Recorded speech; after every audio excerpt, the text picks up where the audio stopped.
Baik teman-teman, sebelum kita melakukan kegiatan belajar, alangkah baiknya kita mencuci tangan dahulu seperti sesuai dengan protokol kesehatan. Baik, cuci tangan.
Oke, assalamualaikum warahmatullahi wabarakatuh. Waalaikumsalam warahmatullahi wabarakatuh.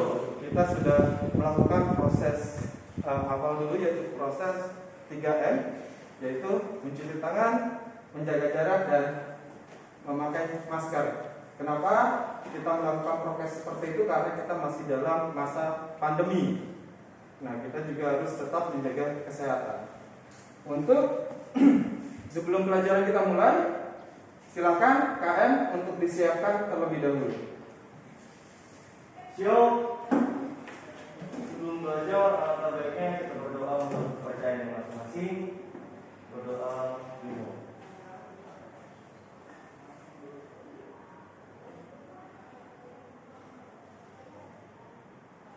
Berdoa selesai.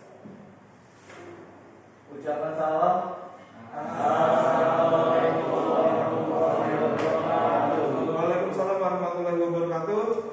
Nah, seperti tradisi kita, sebelum memulai pelajaran, kita akan menyanyikan lagu nasional ataupun lagu mars dari sekolah kita. Silakan kalian bisa memimpin, bisa maju ke depan, pimpin teman-temannya.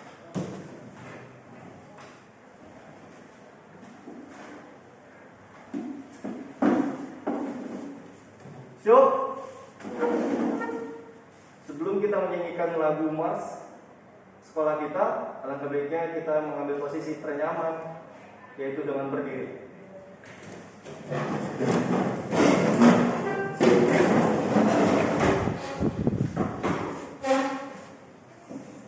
Oke, 1, 2, 3. Kami siswa STM memulakan bangsa.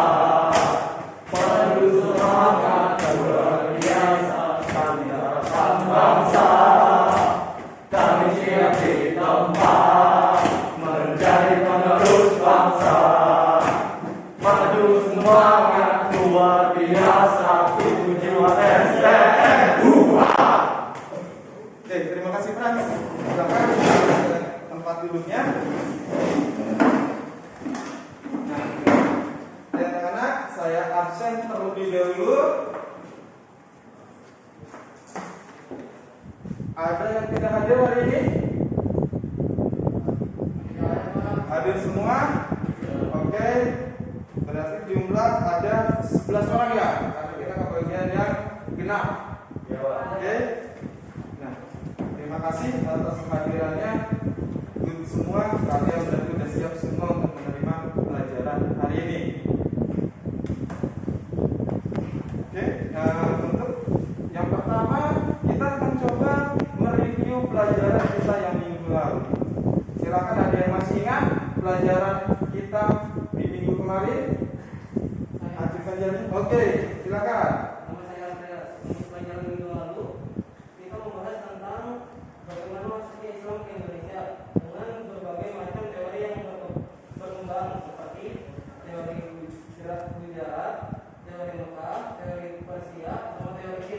Oke, good banget, Bre.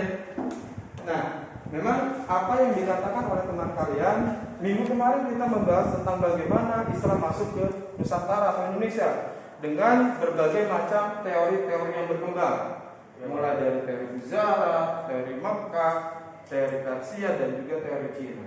Dari teori-teori tersebut sehingga membuat yang namanya Indonesia masuk agama baru, yaitu Islam.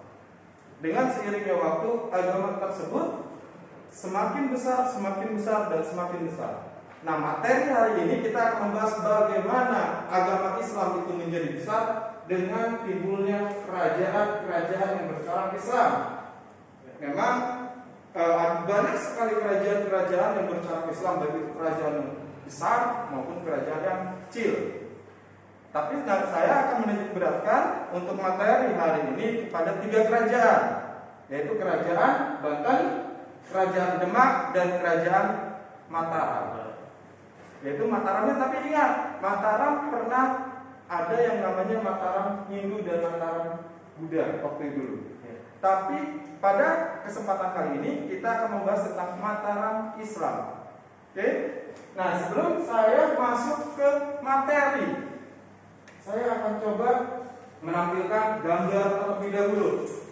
Kalian bisa perhatikan gambar yang akan saya tampilkan di sini. Nah, oke, saya coba perbesar terlebih dahulu.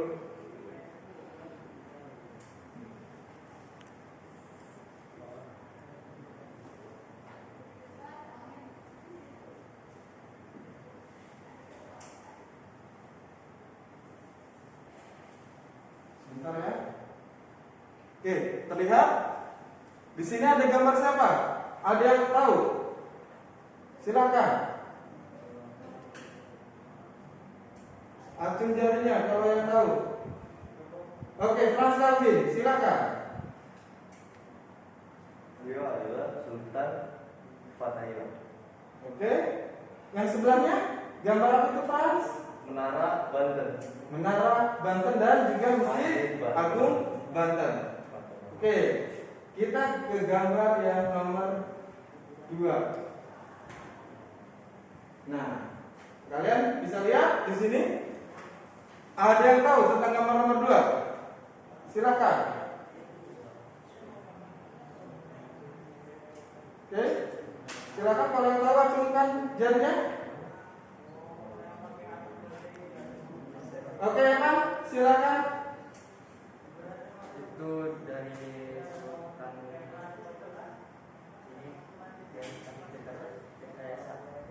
Siapa? Pak? Raden Fatah, Oke, Raden Fatah. Sebelahnya itu adalah gambar apa, Pak? Masjid Demak. Oke, Masjid Demak. Good job banget. Nah, kita ke gambar yang terakhir. Di sini ada gambar siapa? Silakan, ada yang tahu? Ya, Desi, silakan. Gambar Sultan Agung dan Kerajaan Mataram Islam. Oke, di sini ada gambar Sultan Agung dan gambar dari Kerajaan Mataram Islam.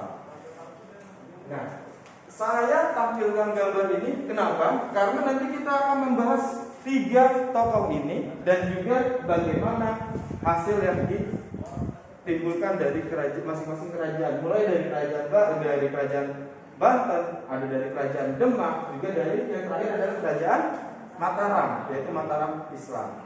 Nah, sebelum saya masuk ke materi, saya akan coba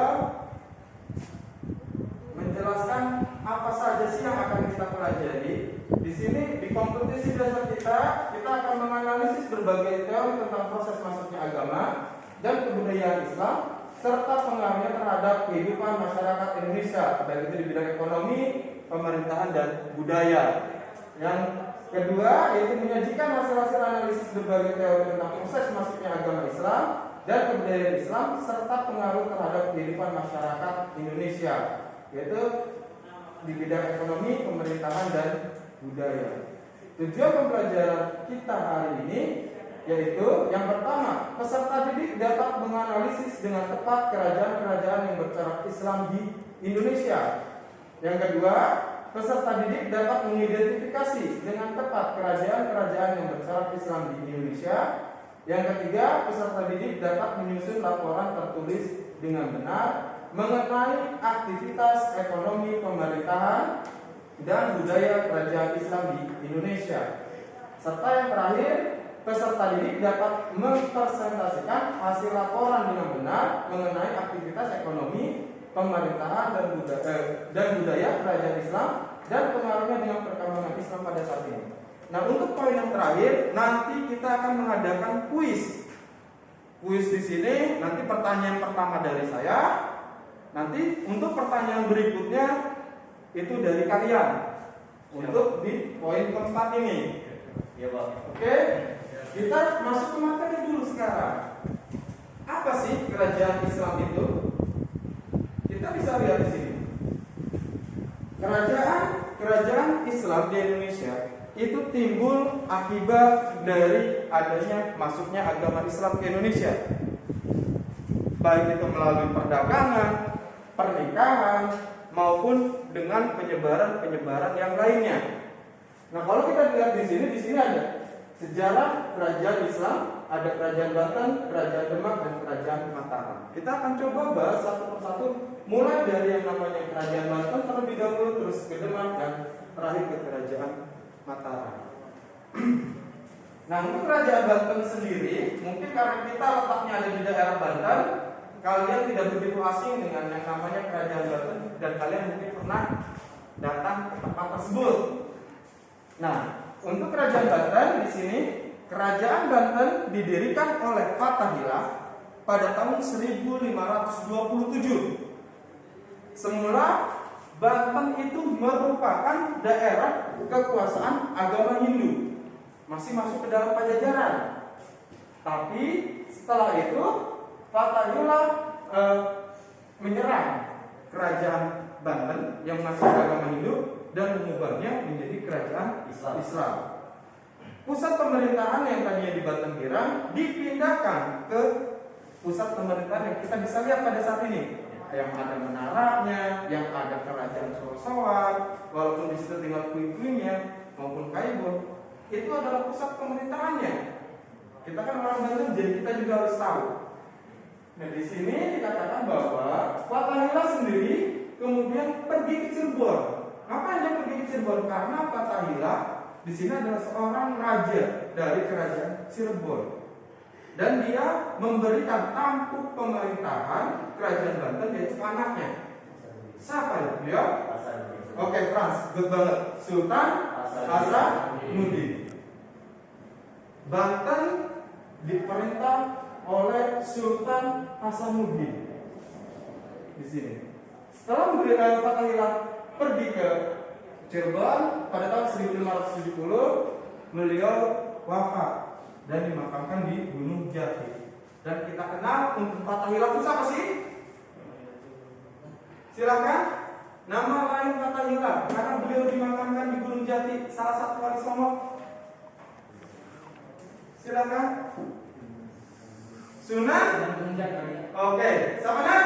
Sunan Gunung Jati. Sunan Gunung Jati. Good banget. Memang nama lain dari Fathahilah yaitu Sunan Gunung Jati, salah satu dari 9 wali Songo. Kalian nanti untuk pelajaran 9 wali Songo ini kita akan pelajari di minggu depan. Kita akan sekilas saja ini. Ke slide berikutnya di sini. Menurut geografisnya, kerajaan Banten atau Islam Banten ini berada di provinsi Banten, tempat kita pada saat ini. Kita harus bangga, kita harus cinta terhadap tempat kita. Kenapa? Karena tempat kita adalah salah satu budaya atau salah satu penyebaran Islam terbesar di Indonesia, salah satunya. Nah, untuk yang kedua, di sini daerah kekuasaan kerajaan Banten sendiri meliputi bagian barat Pulau Jawa, Lampung, dan sebagian wilayah selatan Jawa Barat. Nah, situs peninggalannya yaitu seperti Tangerang, Serang, Cilegon, dan Pandeglang. Ini nama daerahnya. Di sini ada Tangerang, Serang, Cilegon, dan Pandeglang. Kenapa ini? Ini daerah tersebut berperan sangat besar. Seperti Tangerang, sebagai apa? Daerah penyangga. Karena pada saat itu Jayakarta atau Batavia dikuasai oleh Belanda, sehingga kekuasaan terakhir atau benteng terakhirnya itu ada di Tangerang. Serang sebagai apa? Pusat. Cilegon sebagai apa? Tempat para alim ulama pada saat itu berkumpul. Dan Pandeglang sebagai apa? Sebagai pusat pelatihan perang. Makanya disebut Pandeglang, berasal dari Pandeglang, karena pembuatan senjata dan lain-lain sebagainya dipusatkan di Pandeglang. Oke, kita ke slide berikutnya. Nah, kalian tadi yang sudah saya tampilkan, Sultan Ageng Tirtayasa. Tadi sudah dijawab oleh siapa tadi? Frans Kelvin. Ya, Frans Kelvin tadi menjawab gambar yang saya tampilkan pada saat pertama Sultan Ageng Tirtayasa. Masa kejayaan Kerajaan Banten yaitu ada pada masa Sultan Ageng Tirtayasa.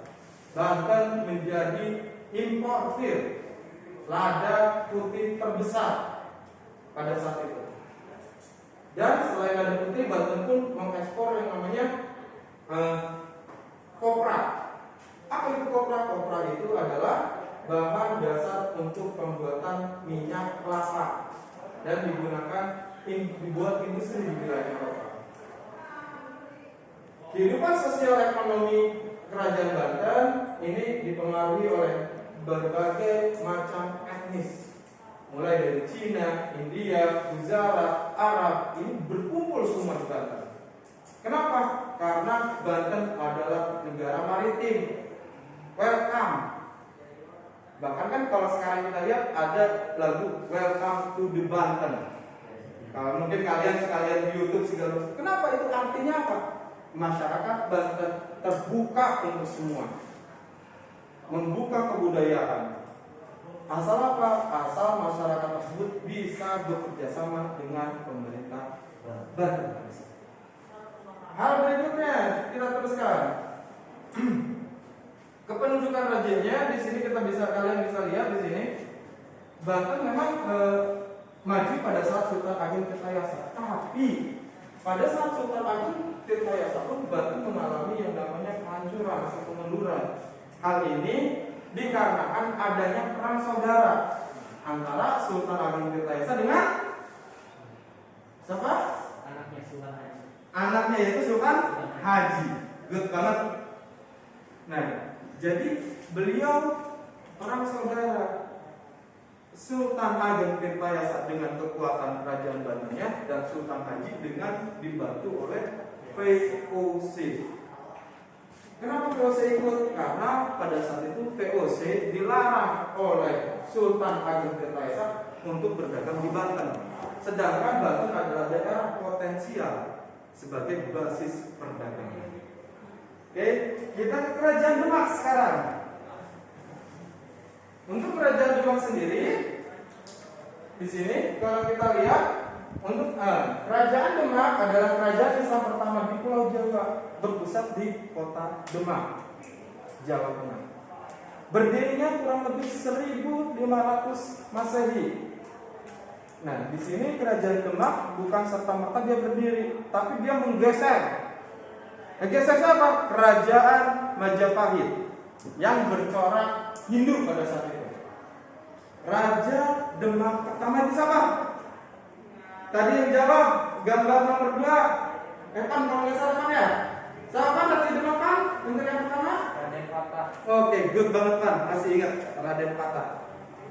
Raja Demak pertama yaitu Raden Patah yang memerintah pada tahun 1500 sampai dengan 1518 Masehi. Nah, ini gambar Raden Patahnya. Nah, di sini pun dikatakan bahwa kedudukan Demak sebagai bandar-bandar dagang di pesisir Sumatera.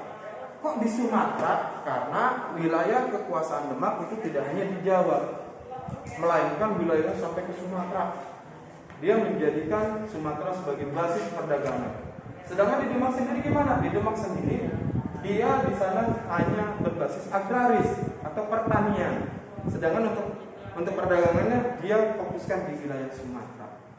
Bahkan ada salah satu raja Demak yang bergelar Pangeran Sabrak Lor. Apa maksudnya Pangeran Sabrang Lor? Karena dia memerintah di bagian Sumatera, diperintahkan oleh ayahnya. Dan dia pun meninggal di sana, di Sumatera. Yaitu adanya perang. Dia membantu, dia ikut perang dan terbunuh di situ. Sampai sekarang dikenal dengan Pangeran Sabrang Lor. Nah, kita ke slide berikutnya. Siapa sih Pangeran Sabrang Lor? Pangeran Sabrang Lor itu adalah putra dari Patiunus. Dia adalah saudara dari Sultan Trengganu, yaitu pada tahun memerintah pada tahun 1524 sampai dengan 1546. Dari sini pun untuk di Sultan Trengganu pun kerajaan Demak mengalami yang namanya kemajuan yang sangat besar. Nah, ini adalah Sultan Trengganunya, kita bisa lihat. Untuk Sultan Trengganu sendiri, dia atau beliau berkuasa kurang lebih 22 tahun. Tapi untuk Sultan Trengganu pun dia dijatuhkan oleh siapa? Oleh seorang bupati Pajang yang bernama itu Arya Parasan. Dia dibantu oleh Adi Wijoyo. Ya kalau kita lihat di sini di bawah kekuasaan Sultan Trengganu yang sedang maju-majunya, tapi ada penyusup sehingga membuat kerajaan Demak hancur. Nah, kita ke kerajaan Mataram sekarang. Untuk kerajaan Mataram sendiri pun, kalau kita lihat di sini, kerajaan Mataram itu sebenarnya itu adalah hasil atau pecahan dari kerajaan Demak pada awalnya. Kenapa kok bisa seperti itu? Karena orang-orang dari kerajaan Demak yang mengalami kekalahan, mereka coba berpindah ke pindah tempat, mendirikan kerajaan baru yaitu kerajaan Mataram. Kerajaan Mataram sendiri itu diperkirakan muncul pada masa atau pada abad ke-17. Kerajaan ini dipimpin oleh dinasti keturunan Ki Ageng Antara dan Ki Ageng Pamanaman. Oke, kalian di situ sudah mungkin yang sudah baca kalian hafal. Nah, kenapa dinamakan dengan Kerajaan Mataram? Asal dari kerajaan Mataram yaitu berasal dari kerajaan Majapahit. Tahu kerajaan Majapahit? Siapa yang terkenal dari kerajaan Majapahit yang sampai saat ini kita kenal? Pati siapa? Seperti namanya nama hewan. Pati? Gajah? Naga. Beliau adalah seorang patih yang mempersatukan Nusantara. Bahkan Indonesia pada saat ini, yang namanya Indonesia, yaitu hasil dari penyatuan Nusantara kita yang dilakukan oleh Patih Gajah Mada yang diakui oleh dunia dan pernah dijajah oleh Belanda. Inilah Indonesia pada saat ini. Kita harus menjaga negara kesatuan kita. Kenapa? Karena untuk membuat Indonesia ini atau untuk mempersatukan Indonesia ini di pengorbanannya itu dengan darah. Jadi sebagai generasi penerus kita harus mempertahankan negara kesatuan Republik Indonesia. Dengan cara apa? Ya kalau sekarang perang nggak mungkin, tapi kita akan mempertahankannya dengan cara apa? Membuat inovasi-inovasi baru yang berguna bagi negara.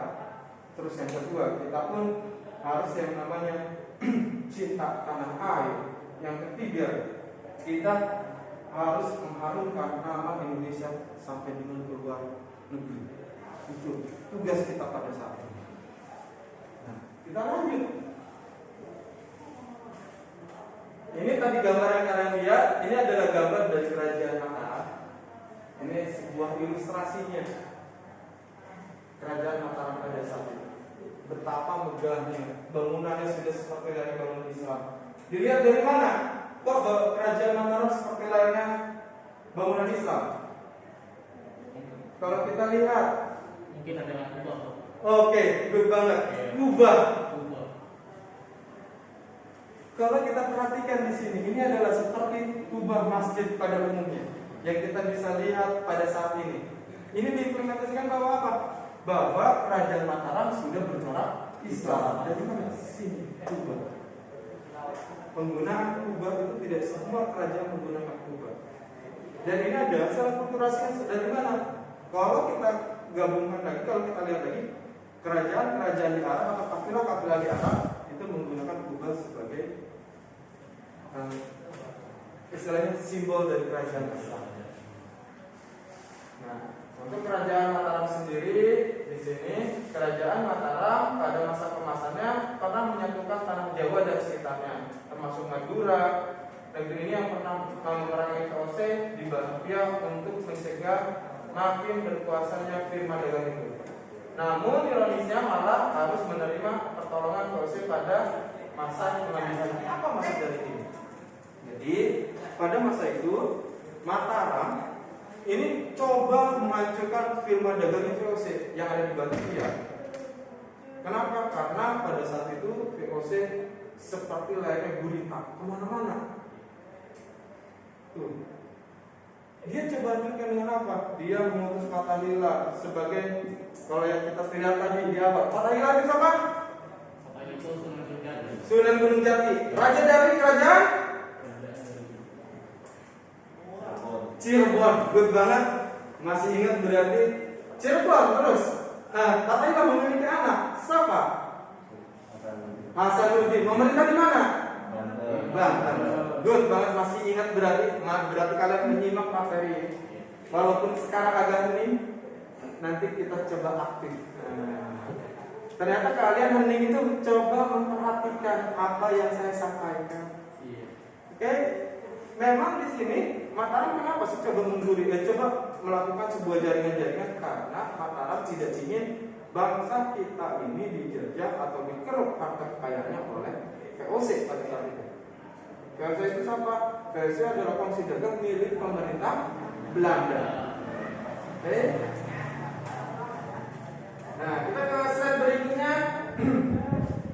Mataram ini agak berbeda dengan kerajaan-kerajaan yang lain yang coba berbasis perdagangan atau maritim. Dagang sama seperti kerajaan lain. Hanya Mataram ini lebih bersifat agraris. Apa sih agraris itu? Agraris? Ada yang masih ingat tadi saya ngomong agraris apa? Yaitu mengandalkan sistem pertanian. Oke, good banget. Sistem pertanian. Untuk apa? Untuk menunjang ekonomi. Nah, di sistem pertanian ini kita bukan hanya sekotak, 2 kotak, 3 kotak, enggak. Tapi melainkan hampir seluruh wilayah Jawa itu sawahnya, ladangnya punya kerajaan Mataram. Ya, kamu bisa bayangin, hampir seluruh Jawa. Sana panen, sini panen, sono panen. Berarti sama-sama siapa? Mataram mengalami yang namanya surplus. Surplus itu apa? Memiliki hak yang lebih dari sebuah barang. Tuh. Sehingga Mataram menjadi sebuah kerajaan yang kaya pada saat itu. Tapi dari kekayaan ini mengakibatkan Mataram itu hancur. Adanya perebutan kekuasaan saking kayanya. Yang satu pengen jadi raja, yang satu pengen jadi raja. Sehingga apa? Mengakibatkan adanya perang saudara. Mataram terbelah menjadi 2. Yang kita tahu sekarang, Kesultanan Yogyakarta dan Kesultanan Solo. Ini katanya apa? Ini asal muasalnya dari Mataram. Karena adanya perang saudara, pecah jadi 2 wilayah, 2 kekuasaan. Yang satu dibantu VOC, yang satu dibantu rakyat. Tapi apa? Akhirnya dua-duanya minta bantuan VOC. Ini dibantu VOC, ini dibantu VOC, sehingga mengakibatkan raja hanya sebagai boneka. Kamu tahu boneka? Nah, anak cewek suka main boneka. Gimana sih boneka dimainin? Pintar banget, dikendalikan. Disuruh ngapain aja, nurut. Mau disuruh makan bedak, mau disuruh gimana pun nurut kan sebenarnya, kamu dandani segala macam nurut. Itulah raja-raja Mataram pada saat itu setelah dikuasai oleh VOC, setelah terbagi menjadi dua. Oke, nah ini ada wilayah kekuasaannya, kalian bisa lihat di sini untuk wilayah kekuasaannya. Ini belum sebagian besar. Ini ada pembagiannya, ada kerajaan Surakarta dan kerajaan Yogyakarta. Dibagi menjadi dua wilayah. Akibat apa? Akibat dari perang saudara tersebut. Oke, kita setelah saya coba terangkan, mungkin kalian tadi menyimak secara baik, secara detail. Tadi saya sudah bilang di awal kita akan melakukan kuis. Mungkin kalian bingung di sini pada saat proses saya menerangkan materi. Kalian sudah simak apa yang akan kalian coba pertanyakan, kalian akan coba jawab di sini. Kita ke proses berikutnya, yaitu kita akan masuk ke kuis. Oke? Sistemnya gini untuk kuis. Pertanyaan pertama dari saya akan menunjuk salah satu siswa, salah satu orang untuk menjawab pertanyaan dari saya. Silakan nanti kalian jawab. Setelah kalian jawab, nanti kalian menunjuk salah satu kawannya. Untuk apa? Kalian berikan pertanyaan untuk dijawab oleh kawannya. Begitu seterusnya sampai habis siswanya semua menjawab. Kenapa? Karena kita ingin lihat tingkat konsentrasi kalian. Kalian tadi coba sudah fokus memperhatikan pada saat saya menerangkan. Pada saat inilah kalian implementasikan hasil fokus kalian. Oke, siap? Ya. Tadi kalian coba sudah perhatikan. Mungkin kalian di benak kalian tadi saya sudah sampaikan juga sudah mulai mencatat pertanyaan-pertanyaan. Kalian juga sudah coba memperkirakan apa jawab apa pertanyaan dari peminat dan sudah silakan kalian coba catat juga apa sih yang bakalan menjadi jawaban. Oke, nanti sistemnya saya akan lontarkan pertanyaan. Paling lama kalian berpikir, kita akan berpikir secara taktis. Fast and Furious kalau kata film, berpikir cepat. Nanti saya kasih pertanyaan. Saya maksimal kasih waktu 30 detik untuk kalian berpikir. Saya ingin menguji kalian di sini. Kalian tadi coba sudah perhatikan, sudah diam. Kita ujian sekarang. Oke, pertanyaan pertama, siap-siap kalian. Buka buku pakaiannya, buka modul yang saya sudah berikan. Boleh menggunakan handphone, silakan. Boleh pakai laptop, mangga. Yang bawa laptop silakan bisa dibuka dulu laptopnya. Yang bawa handphone silakan handphonenya bisa dibuka dulu. Kuotanya kalau misalkan tidak ada kuota, kalian bisa pakai WiFi sekolah. Ingat sekolah kita ada WiFi, kalian bisa pergunakan itu dengan baik. Oke, siap? Ready? Oke? Bisa dimulai? Bisa. Oke, kita coba. Untuk pertanyaan pertama, saya akan bertanya. Oh iya, peran saya di sini gimana? Kok kalian coba diem aja? Tidak. Saya di sini akan menjadi wasit. Wasitnya gimana sih? Jadi bila mana ada pertanyaan yang kalian jawab dianggap susah dan lain sebagainya, nanti saya akan mewasiti, saya akan menambahkan. Karena kita di sini dalam proses belajar. Oke.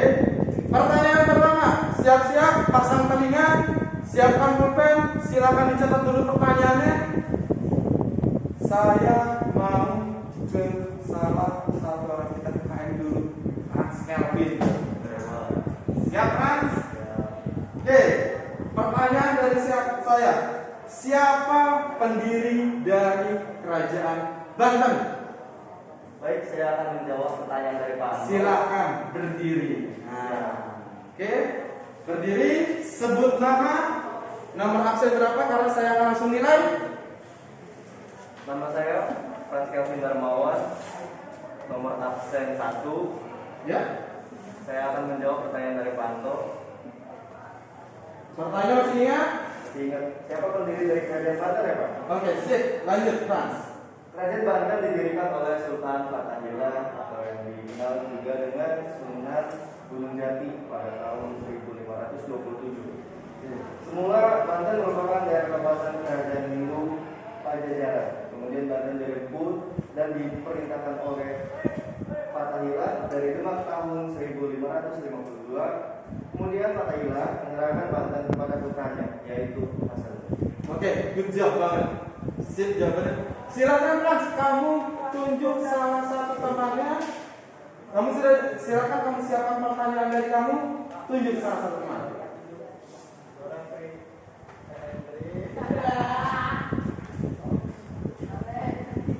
Mau bertanya ke siapa Frans?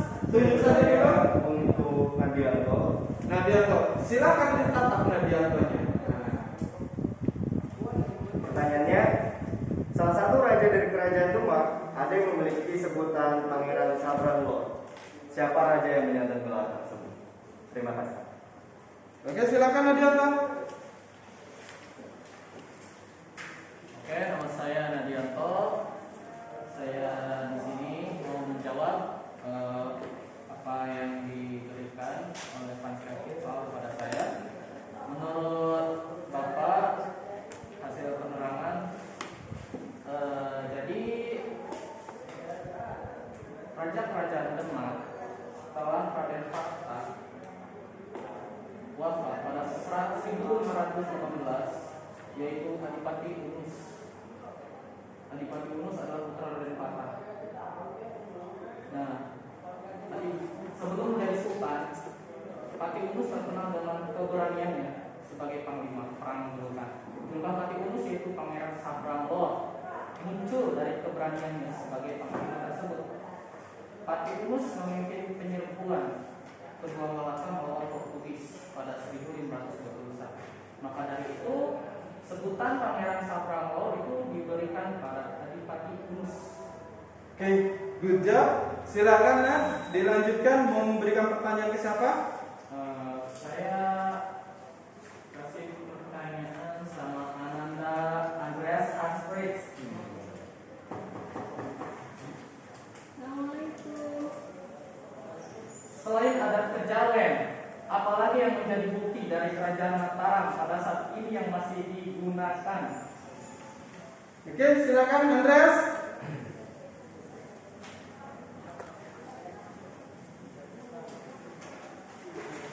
Dijawab. Perkenalkan, saya Andreas, saya dari nomor absen 6 ingin menjawab pertanyaan dari Ananda Nadianto. Untuk adat kejawen yang menjadi bukti dari kerajaan Mataram adalah yang pertama, bukti peninggalan yang masih digunakan pada masa kini. Selain adat kejawen yaitu penggunaan Surya Majapahit pada batu nisan yang dimana lambang tersebut ada lafaz Allah di tengah-tengahnya. Tradisi gerabet dari sorot di mana pada acara tersebut benda-benda sakral akan dicuci menggunakan air yang berasal dari 7 sumur atau 7 mata air. Selain itu kemudian dikeluarkan kue apem yang dibuat gunungan dan juga hasil bumi seperti terong, kacang panjang, jagung dan lain-lain. Yang kemudian gunungan tersebut akan diperebutkan oleh masyarakat sebagai lambang dari kemakmuran. Sebagai lambang dari kemakmuran. Oke, good banget. Silakan Andreas. Kamu silakan tunjuk salah satu temannya. Ya. Untuk pertanyaan selanjutnya, saya ingin Ananda Firman untuk menjawabnya. Oke. Firman siap-siap. Pertanyaannya, hasil akulturasi budaya antara Islam dan Hindu Buddha yang masih dapat kita lihat dari peninggalan kerajaan Mataram Islam contohnya seperti apa? Silakan Firman. Sebutkan nama dulu, nama bangsa berapa man? Nama Muhammad Firman Alamsyah, nomor absen 25. Silakan dijawab dari Andreas.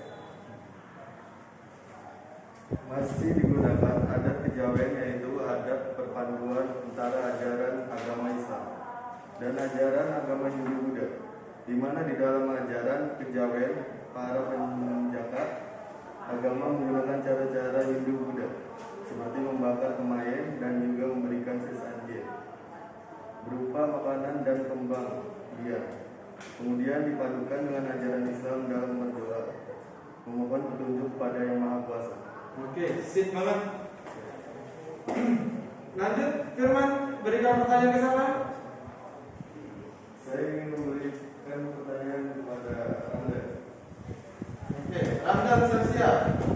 Masa-masa dari Kerajaan Mataram diperoleh pada masa kekuasaan Raja siapa? Silakan Ramdan. Nama saya Ramdan Fikri dari absen 31 atau menjawab dari pertanyaan Anda Zeni. Kerajaan Mataram Islam mencapai puncak kebesarannya pada masa pemerintahan Sultan Agung Hanyokrokusumo yang berkuasa dari tahun 1613 sampai 1645. Ia merupakan raja ketiga setelah Penembaran Senopati. Letak geografis kerajaan yang berada di pedalaman membuat Mataram menjadi kerajaan agraris. Pertanian yang menjadi sumber pokok ekonomi masyarakat berkembang pesat karena didukung tanah yang subur. Oke, ada yang mau menambahkan? Kalau tidak ada, saya coba tambahkan. Memang apa yang dikatakan oleh kawan kalian di sini dikatakan Ramdan itu sudah benar. Kerajaan Mataram itu kerajaan yang letaknya ada di dalam dan bersifat agraris. Agraris itu apa? Berpaku pada sistem pertanian. Nah, karena berpaku pada sistem pertanian, ini menjadi sebuah yang istilahnya sebuah ekonomi pokoknya. Jadi sumber pendapatannya dari pertanian. Apa saja sih sumber pertanian dari Mataram? Kalau kita bisa lihat, tadi saya coba, kalian bisa lihat modulnya lagi, kalian juga tadi sudah lihat di slide. Sumber ekonominya itu yaitu berpusat dari beras. Itu sebagai bahan utama dari hasil ekspornya. Kok beras? Ya, sampai sekarang rakyat Indonesia itu suka atau beras itu menjadi bahan makanan pokok. Ini yang menjadi kekuatan dari Mataram. Pada saat kita tidak makan beras atau kita pada saat belum makan nasi, beras kan kalau dimasak jadi nasi, ya, itu disebutnya kita belum makan. Kenapa? Karena kita sudah didoktrin dari awal bahwa beras atau nasi menjadi bahan pokok dari makanan kita. Nah, selain dari situ, di sini pun untuk Kerajaan Mataram, dia meskipun istilahnya mengandalkan sistem pertanian, tapi mereka pun tetap melakukan aktivitas laut, yaitu dengan cara mereka melakukan perdagangan karena Mataram pun membuka pelabuhan, walaupun pelabuhannya itu tidak terletak di pas Kerajaan Mataram, yang melainkan di luar daerah Kerajaan Mataram. Kenapa? Karena laut atau pesisir di wilayah Mataram itu ombaknya sangat besar, sehingga mengakibatkan kapal-kapal susah untuk mendarat. Mereka di mana ininya letaknya? Mereka membuka di Cirebon, di Banten dan lain sebagainya. Oke, dilanjut. Kamu mau bertanya sekarang dan Saya akan menanyakan kepada Anda Bagus. Apa penyebab Kesultanan Banten mengalami kemunduran? silakan Nanda, itu bagus.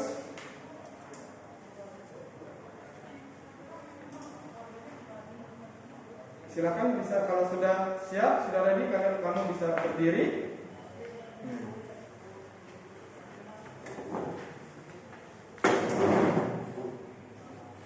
Silakan.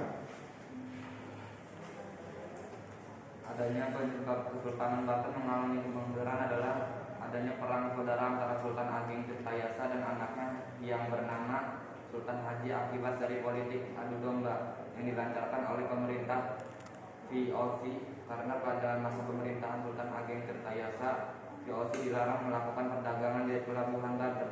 Oke, good banget. Silakan kamu bisa bertanya ke temannya, berikan pertanyaan. Mau ke siapa, nak? Saya ingin memberi pertanyaan kepada Desi.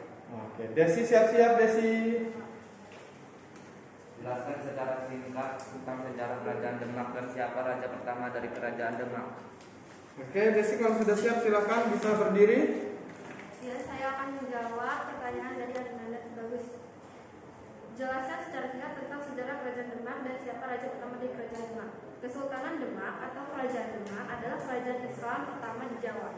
Kerajaan Demak menjadi pusat penyebaran agama Islam di Jawa di bawah kepemimpinan raja pertamanya. Oke, siapa raja pertamanya, Nak? Kerajaan Demak berdiri pada awal abad ke-16 Masehi seiring kemundurannya Majapahit. Ya, raja pertamanya? Raden Oke, Raden. Good banget. Lanjut, silakan berikan pertanyaan kepada temannya. Saya akan memberi pertanyaan kepada Dila. Oke, Dila siap-siap, Nak. Pada masa siapa kerajaan Demak mengalami kemajuan atau puncak kejayaannya? Sudah siap, Dila? Oke, silakan dijawab, Nak. Saya akan menjawab pertanyaan dari Desiana. Pada masa siapa kerajaan Demak mengalami kemajuan atau puncak kejayaan? Oke. Masa kejayaan kerajaan Demak berlangsung saat dipimpin Sultan Trenggana pada tahun 1521 sampai 1546. Sultan Trenggana naik takhta setelah Patiudus. Letak kerajaan Demak berada di Demak, Jawa Tengah. Pada periode Sultan Trenggana, wilayah kekuasaan Demak meluas ke Jawa bagian timur dan barat. Pada tahun 1527, pasukan Islam gabungan dari Demak dan Cirebon yang dipimpin Fatahillah atas perintah Sultan Trenggana berhasil mengusir Portugis dari Sunda Kelapa. Nama Sunda Kelapa lalu diganti menjadi Jayakarta yang berarti kemenangan yang sempurna. Jayakarta kelak berganti nama menjadi Batavia, lalu Jakarta ibu kota Republik Indonesia. Sultan Trenggana wafat pada tahun 1546. Insiden saat menyerang Panarukan Situbondo yang saat itu dikuasai kerajaan Belambangan Banyuwangi membuat Sultan Trenggana terbunuh. Oke, good banget. Silakan Desi memberikan pertanyaan ke siapa sekarang? Ke Adam. Oke, Adam. Siap-siap, Adam. Sebutkan hasil peninggalan kerajaan Demak yang saat ini masih dapat kita lihat dan dipakai sampai saat ini. Silakan, Adam. Sudah ada jawabannya, Nak? Oke. Jawabannya adalah A. Soko Majapahit. Soko Majapahit adalah 3 berjumlah 8 buah yang berdiri di Serambi Masjid Agung Demak. B. Pawestren. D. Surya Majapahit. D. Maksuram. E. Pintu Ledeng. F. Mihrab atau tempat pengimaman. G. Gampar Kencana. H. Soko Tatau atau Soko Guru. Oke. Cukup? Silakan berikan pertanyaan kepada temannya. Siapa sekarang? Amir. Oke, Dir. Siap, Dir? Oke. Silakan, Nak. Kerajaan Mataram didirikan oleh siapa? Silakan, Nak. Oke, baik, saya akan menjawab pertanyaan dari Adam. Perkenalkan, nama saya Muhammad Sabir Abbas. Saya absen nomor 4. Baik, saya akan menjawab pertanyaannya. Kerajaan Mataram didirikan oleh siapa? Kesultanan Mataram adalah kerajaan Islam di Pulau Jawa yang pernah berdiri pada masa zaman ke-17. Kerajaan ini dipimpin sebuah dinasti keturunan Ki Ageng Antara dan Ki Ageng Pemanahan yang mengklaim sebagai sebuah cabang mitra keturunan penguasa Majapahit. Asal-usulnya adalah sebuah kadipaten di bawah Kesultanan Padang berpusat di Majapahit. Bumi Mentau yang diberikan untuk Ki Ageng Pemanahan sebagai hadiah atas tingkah laku baiknya. Raja berdaulat pertama adalah Sutawijaya, Penembahan Senapati, putra dari Ki Ageng Pemanahan. Oke. Silakan. Baik, saya akan memberikan pertanyaan kepada Ananda Evan. Oke, Ananda Evan. Ini berarti pertanyaan deras terakhir nih ya. Nah, Pan, siap-siap, Nak. Apa bukti dari kemegahan kerajaan Banten pada masa kini yang masih dapat kita lihat? Apa saja? Terima kasih. Nama saya Fadli Aisyah dari nomor absen 8. Saya ingin menjawab dari pertanyaan yang terakhir. Bukti dari peninggalan kerajaan Banten yang masih dapat kita lihat seperti bangunan Masjid Lama, Menara Masjid Banten Lama, Benteng Surosoan dan Kaibon. Terus acara Maulid Nabi Muhammad SAW, yaitu berupa acara panjang mulut, pemberian nama gelar kebangsawan seperti Itu Bagus, Aib, Kimas, Raden, dan Ekor. Oke, good. Kita beri tepuk tangan dulu untuk kalian semua. Udah good banget. Ternyata apa?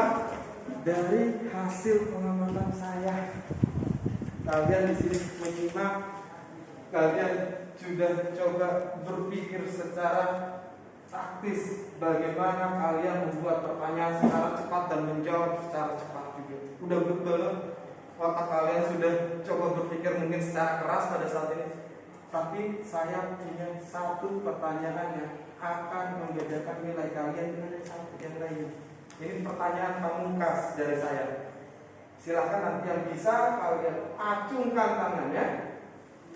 Ini poinnya 5. Poinnya 5. Jadi kalian tadi misalkan dapat poin 10 ditambah 5 jadi poinnya bisa 15. Oke? Are you ready? Ready. Oke. Pertanyaan terakhir ini saya akan bertanya tentang kerajaan Banten. Kenapa? Karena ini adalah wilayah kita. Karena Banten adalah tempat kita. Kita jadi harus bangga terhadap kerajaan Banten. Kita tinggal di Banten, kita juga yang bisa dikatakan mengenal kerajaan Banten. Oke, pertanyaan terakhir. Kerajaan Banten mengalami masa keemasan itu pada masa sejarah. Mas Frans Kevin ternyata sudah duluan. Ayo Frans, silakan Frans. Baik, saya akan menjawab pertanyaan dari Pak lagi. Kerajaan Banten mengalami masa kejayaan atau masa keemasan pada masa Sultan Ageng Tirtayasa. Pada masa pemerintahnya, Banten mencapai kejayaan. Sultan Ageng mengadakan pembangunan seperti jalan, pelabuhan, pasar, masjid yang pada dasarnya untuk meningkatkan kehidupan sosial, ekonomi masyarakat Banten. Cukup Pak? Good banget. Sip. Berarti poin 5 untuk Frans Kelvin. Ternyata setelah saya sadari Frans Kelvin yang membuka dan menutup dari sesi kuis. Pertanyaan pertama saya berikan ke Frans Kelvin dan pertanyaan terakhir pun Frans Kelvin pun yang menjawab. Wah, good banget. Oke, kita coba simpulkan dari hasil kita. Silakan ada yang mau menyimpulkan dari hasil kita hari ini. Mungkin saya Pak. Oke, silakan Nadia. Kita simpulkan dulu. Menurut buku catatan saya, hasil dari pencermatan Bapak, jadi kesimpulan mengenai materi hari ini yaitu kesimpulan adalah kita membahas tentang 3 kerajaan, yaitu kerajaan Ilam Banten, kerajaan Islam Demak, dan kerajaan Islam Mataram. Dari ketiga kerajaan ini mengalami kemunduran. Adanya perang saudara dan pemberontakan dari dalam dan dari luar yang diangkut oleh pemerintah VOC, sehingga kerajaan di atas mengalami kemunduran dan kekuasaan dari kerajaan tersebut diambil oleh VOC, sedangkan raja hanya menjadi boneka dari pemerintahan VOC. Mungkin itu saja Pak. Baik banget, sudah membantu banget. 100 untuk Nadianto. Saya akan coba tambahkan. Nanti setelah saya coba rangkum lagi hasil tambahan dari Nadianto, kalian nanti silakan buka Google Classroom-nya, karena di sana ada tugas yang sudah menanti. Kalian di situ ada 5 soal. Saya coba tambahkan dulu sebelum kalian buka Google Classroom. Oke, memang apa yang dikatakan oleh Nadianto mengatakan bahwa kerajaan Islam itu mengalami kemunduran akibat adanya campur tangan dari VOC. Ya, akibat apa? Pertama mungkin karena perang saudara atau dari faktor dari luar. Faktor dari luar itu apa? Jadi ada daerah-daerah yang memberontak dan meminta bantuan kepada VOC. Ini yang menjadi faktor. Nah, selain itu kerajaan dari tiga kerajaan ini, kerajaan Banten, Demak, dan juga kerajaan Mataram, ya bisa dikatakan mereka mengandalkan sistem perdagangan. Walaupun ya kita tahu Mataram itu kerajaannya bergerak dalam sistem agraris, tapi ingat Mataram memiliki wilayah kekuasaan di luar, seperti kayak di Cirebon, di Banten. Kenapa kok Cirebon dan Banten juga? Karena asal muasal dari kerajaan Cirebon dan kerajaan Banten, tapi asalnya dari kerajaan Mataram. Tujuannya untuk apa? Untuk melemahkan kekuasaan VOC yang ada di Batavia pada saat itu. Oke, silakan kalau yang bawa laptop kalian bisa mengerjakan di laptop. Kita akan coba mengerjakan post test atau mengerjakan tes sumatifnya. Yang bawa laptop silakan bawa laptop atau kayak laptopnya. Yang tidak bawa laptop kalian bisa mengerjakan di handphone. Oke, buka Google Classroom-nya.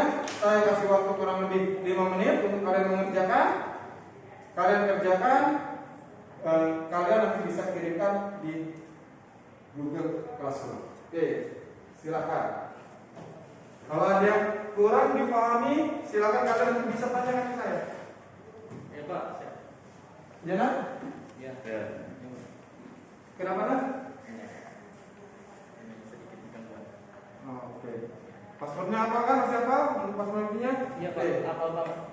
Nanti silakan kalian juga bisa menggunakan WiFi atau internet kalian sebagai sarana nanti.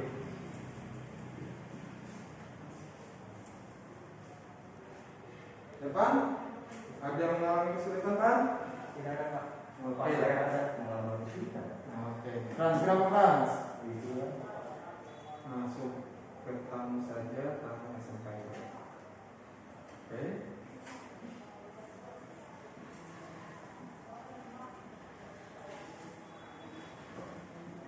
Desi, bisa? Dilanjut.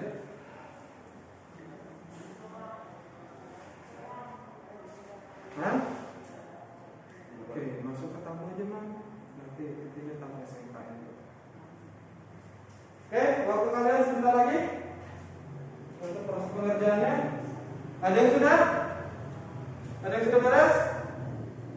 Saya coba cek dulu Google Classroom-nya. Saya juga pakai handphone dulu untuk mengecek Google Classroom.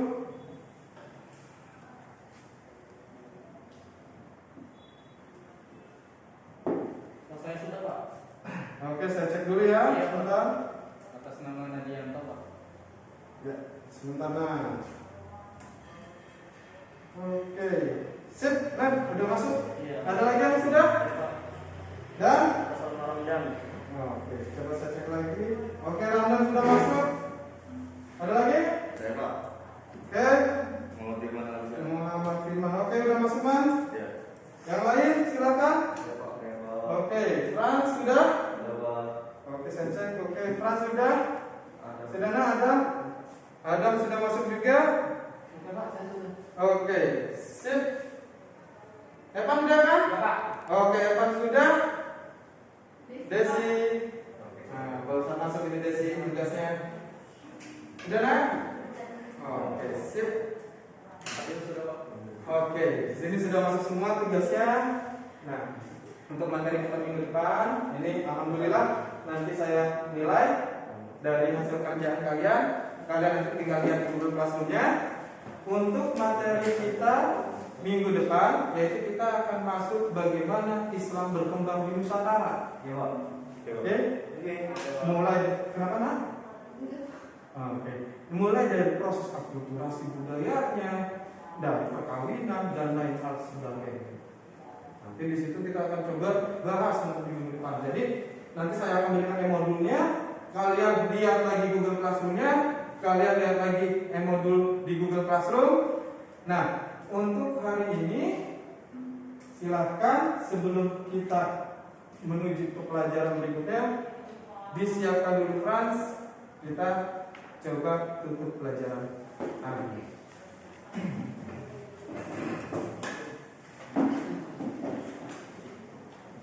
Siap. Sebelum menutup pelajaran hari ini, alangkah baiknya kita membacakan doa terlebih dahulu menurut kepercayaan masing-masing. Berdoa dimulai.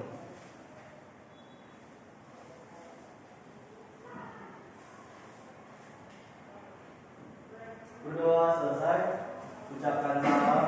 Waalaikumsalam warahmatullahi wabarakatuh. Silakan bisa dibereskan kembali laptopnya. Jangan lupa kalau yang laptop di sekolah kalian bisa taruh di pojok sebelah kanan saya. Kalau yang punya pribadi silakan bisa dimasukkan ke dalam tas. Perhatikan lagi kursinya, kalian bisa keluar dari ruangan. Dari saya, assalamualaikum warahmatullahi wabarakatuh.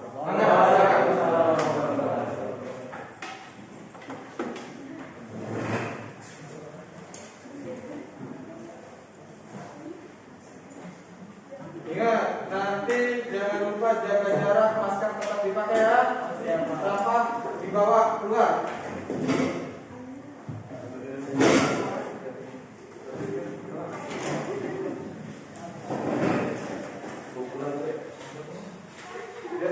Langsung